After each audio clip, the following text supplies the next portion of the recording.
Hello, another one. So this time I'm going to just make a really simple package out of a round, or use my pen tool to make a really interesting shape. So I'm going to start with a rectangle,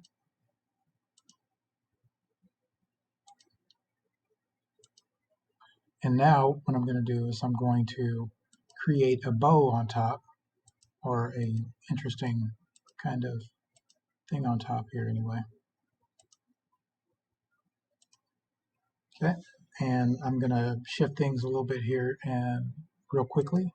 So anytime that you want to slide those nodes or move them, all I'm doing is hitting the arrow button to move these over, those points over, so they'll meet. So it should go in the right direction. Okay, and let's say that I want my edges to be rounded. So what I'm going to do is, as you can see here, I have this point kind of selected. What I'm going to do is I'm going to select this point here, and when I come over here where it says joint, I'm going to hit it there. I'll round that corner, hit this one, then I will round that corner. And then all I'm going to do is I'm just going to, change how the shape is working there. I have my sub select, and I'm going to do this. And then I'm going to grab that point and bring it down because I don't want it to be too, there we go. Make it right there. Same thing here. I'm just going to pull it in just a little bit. Bring it down. So now I kind of have these rounded edges. And down on the bottom, so a package actually would appear to be round on the bottom as well. So what I'm going to do is I'm going to add an anchor point here. I'm going to go up to my pen tool, add an anchor point right there.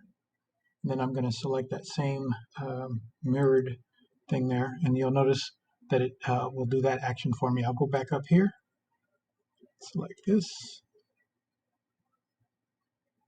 I'll stretch this out a little bit. And then when I take my cursor and put it here, it'll round the bottom of it. Now there are a lot of things that I can do with this. I think these shoulders are too high, so all I'm going to do is I'm going to select it and arrow down. So I'll have more of a slope. Do the same thing on the other side. I select it and I just arrow down. And I don't like the width of it. I want to make it a little more narrow. So all I'm going to do, I'm going to take my cursor and I'm going to go over these two here. So both of them are selected together, arrow over. Same thing on this side, select both of them and arrow over. Okay, I think that's good enough to work with. Now I'm going to zoom in, I'll hold down my control key and I'm just going to scroll in. And now I want to have a bit of a tie around here. All I'm going to do is I'm going to create my own circle. And how I'll do that is I'll take my pen tool.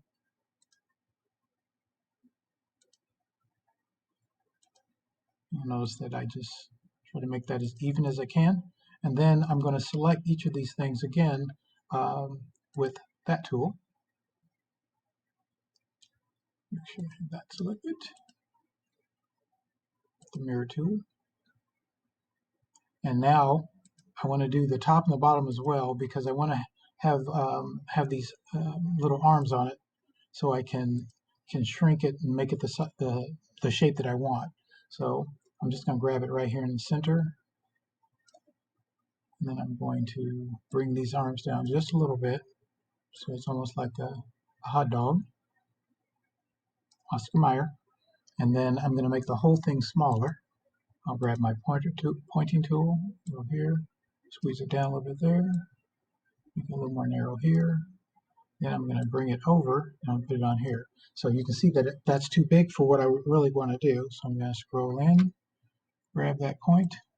Then all I'm going to do is I'm going to duplicate, make it too small. Undo that, and that would be Control Z. Nope. I think it's going to be a little bit of an issue with trying to do it from the top, so I'll do it from the bottom. Maybe not. Okay, I don't know what's going on.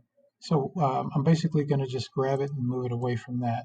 It might be give me some problems because it's so close there.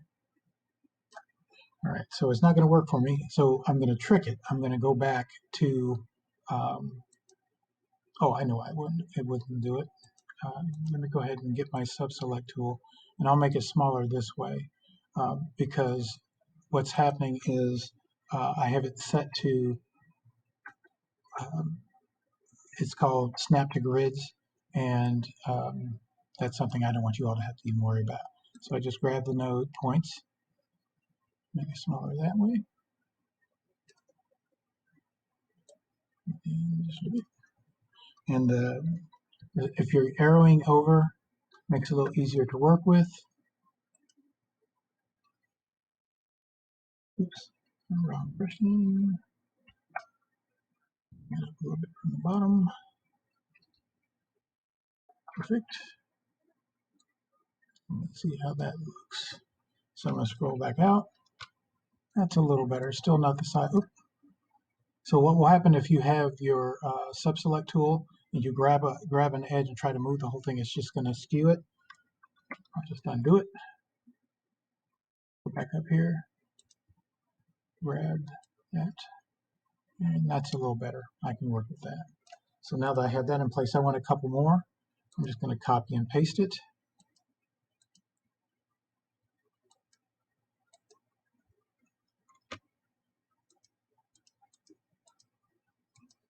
Okay. Copy, paste. That one up. And copy. Or actually, I can just paste again and then just move that one up.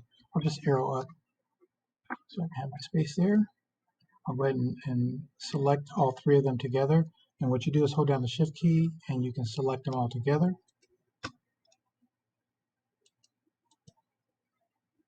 It's being a little cantankerous, but that's okay. I can do it.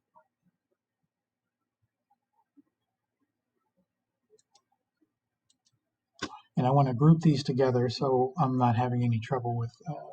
So I just go ahead and select Modify, group my selection, and then I can stretch it out just a little bit because I want to be able to put some extra stuff on top there. Scroll back out. And in the other video, I showed you how to create these separate shapes for our wrapper at the top. So all I'm going to do is grab my pen tool, make my little triangular shape. Boom. And then I will grab that tool, my selection tool, bring it over, and I'm going to tilt it, just go up to the outside of the node here, and you'll see the curved arrow. And now I can do that. Now the issue becomes that now this is in front of what I just did here. So I'll select the little ovals here, and I'm going to bring them to the front, go to Modify, and Arrange to the, and now they're in front of that shape there. And I can put another one here to, do whatever. So anyway, this is how you would create this kind of rounded shape. And later I'll show you how to do your labels.